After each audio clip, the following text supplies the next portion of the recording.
Hello, how you doing again today? Today is the second day and this is my second video, which the subject and topic of my video is silicone gone wrong. On yesterday I did an intro interview and it was my first time using YouTube, so I was unaware that the videos had to be 15 minutes. So I'm like sitting here, I am struggling. I'm like, oh God, I can't. When I first put the video on, it rejected. So I'm like, oh my God, no. This is nothing but Satan. Satan's trying to get in the way. Satan is trying to stop me from making this video.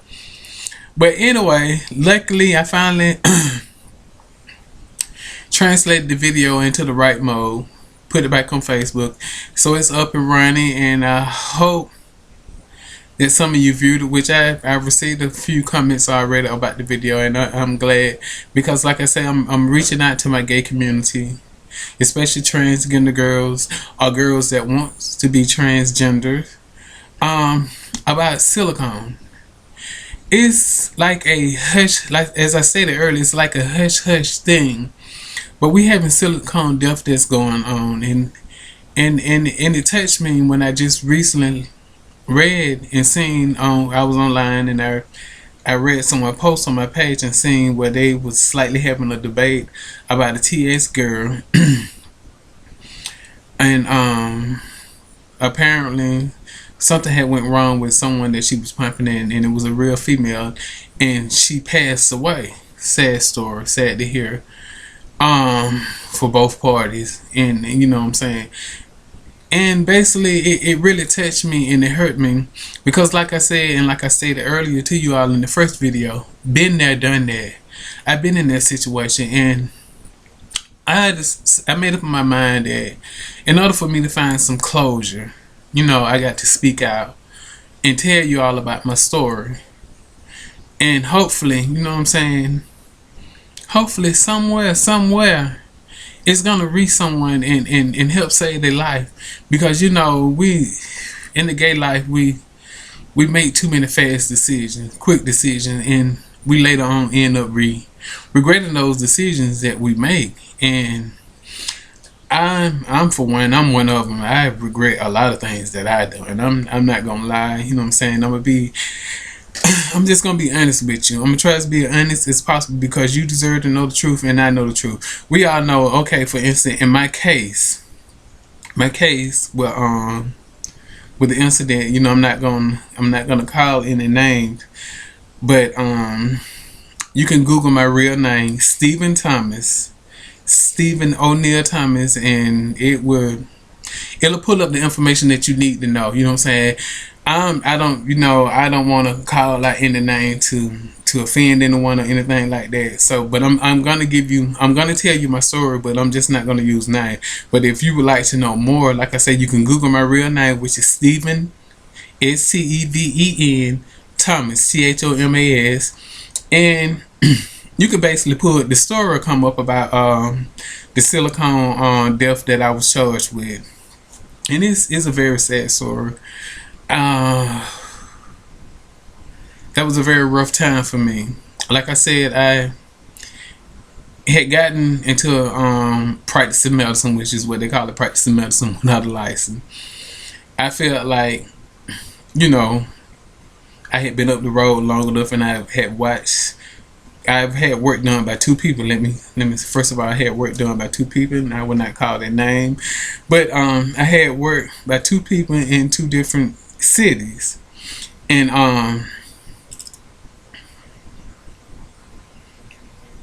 it was what I wanted, but I was just in such a rush to complete my body, because like I said, I had seen Tatiana Bryson and I wanted to be a Bryson. Hey, I wanted to be the next Tatiana Bryson, you know what I'm saying? But anyway, I don't know what possessed me to start trying to pump people, you know what I'm saying? It was a, like I said, it was a money situation. But in my incident, I met this young transgender girl, which I had met before she even started getting work. I remember her from doing a pageant in Columbus that I went to help my original gay mom, LaShawn Holly. She had went to Columbus to compete in the pageant down there. And this girl was there, but she was not a transgender girl then, you know what I'm saying? And she was just a sweet little kid, and I fell in love with her. She won the pageant that night. And, you know, I spoke with her briefly, you know what I'm saying, introduced myself to her, and she introduced herself to me. And that was that. Some years later, I came back in contact with her through one of my gay kids. And because my gay kid was going to where she lived, going down there performing. So, and they had befriended each other. And so that's how me and this girl met back up, through my gay child. And at that particular time, I was in the pumping business. I was pumping people. So she wanted to get her body done, and me and her talked, and she agreed to come. She came here to Albany, and a friend of mine allowed me to use her house to do my business, you know what I'm saying? She allowed me to use her house to pump people because, you know what I'm saying, I had girls coming from Jacksonville, you know, girls coming from Columbus, from Alabama, and one or two other places. I think if I'm standing correct, I might have pumped a total of 25 or more people the whole while that I was doing this before I got in trouble. But anyway, I met the girl, and we discussed business. She was so excited, but she had already had body work. And the funny thing about it is, when I met her, she had already had body work. She wanted breast work, but I refused to do her breast because I had told her, I was looking at her chest and noticed that she had breasts, but she still had her male nipples. So I was like, you never took any hormones or anything like that? And she was like, no. And I was telling her, I was like, oh, you know, a lot of girls don't know. That's why I said you have to do your homework. It's very dangerous, you know what I'm saying? It's very important, if you're gonna receive injection in your chest, that you get on hormone to create the skin that you're gonna need. You know what I'm saying? You have to let the hormones start developing your breast area, and to create the skin that you're gonna need to hold the silicone. So I was like, nah, I really don't want to, you know, your breast area, no. But, you know, I injected her. I did a little butt work on her, and I did a little hip work on her. This is the first time. And she was well satisfied with the work. So, maybe, I told her 2-week healing period, you know. She called me back. She had at the club where she worked at, they had a balloon bus, and she was involved with the balloon bus, and she managed to come up with a certain amount of money. And she was like, can I come back so you can pull me out some more? So I was like, you know, we set up an appointment, you know, like everything is okay, everything is cool. So she came back down, you know what I'm saying? This is some week later. She came back down, and I did some more work on her. This is the second time that I did work on her. The third time that I worked on her is when I went to Columbus, and I did some work down there in Columbus. As a matter of fact, I stayed the whole weekend in Columbus because the number of girls that wanted to receive work, and they was doing like a group thing, which was, you know what I'm saying, a group thing brings about discount. So I went down to Columbus, you know what I'm saying, got a room at the Motel 6, you know, me, my lover, and at the particular time, a child of mine, which is now she's no longer my child, but she's my sister, she's still my great friend. She was in Columbus, and and I felt so much better with her being down there. And so I worked on the girls down there. The girl that passed from me injecting her heard that I was in Columbus, so she called me and said that she wanted to come to Columbus and get some more work. And I could tell that she was just like me, you know, because I had became addicted to silicone. Once I got my shots, I had really become addicted to it. So she came to Columbus, and she was late getting there. It was like almost 2 o'clock when she got there. 2 o'clock in the morning. I'm at the hotel.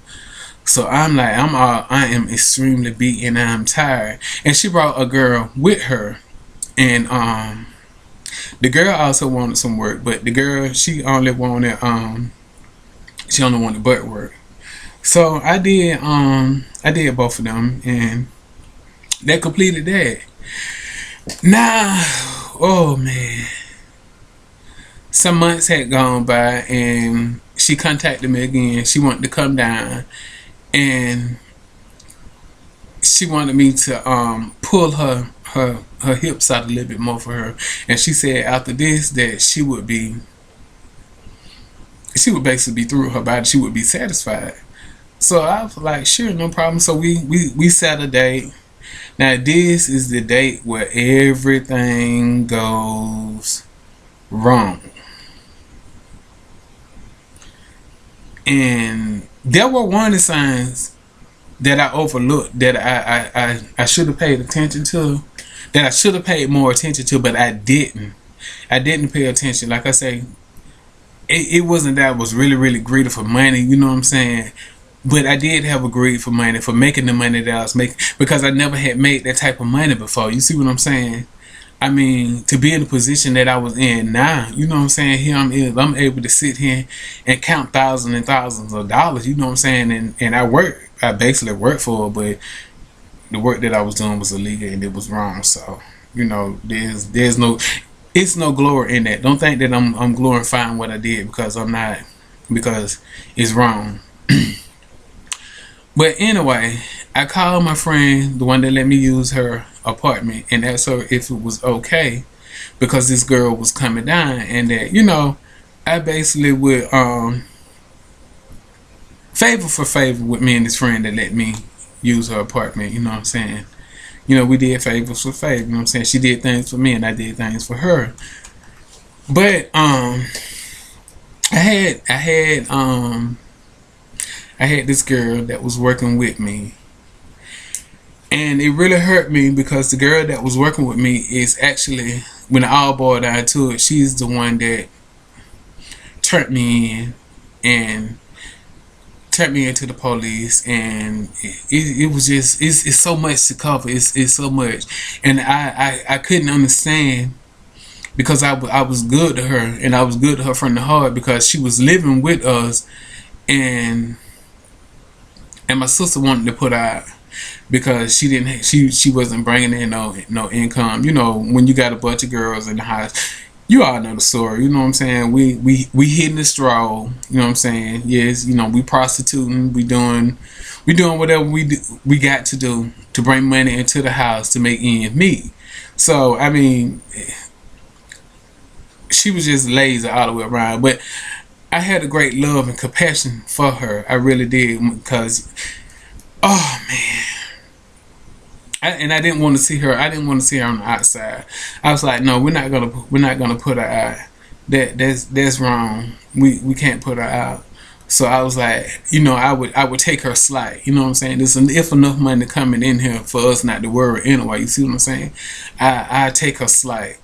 But my sister was, she wasn't happy. I could tell she really, she wasn't happy, because she wanted me to put Miss Thing out, and I couldn't. Yeah, I mean, as I said, I'm a people person. And I couldn't see that child on the outside, and then during that time it was cold. You know, she had nowhere else to go, because she basically had water working with everyone here in Albany.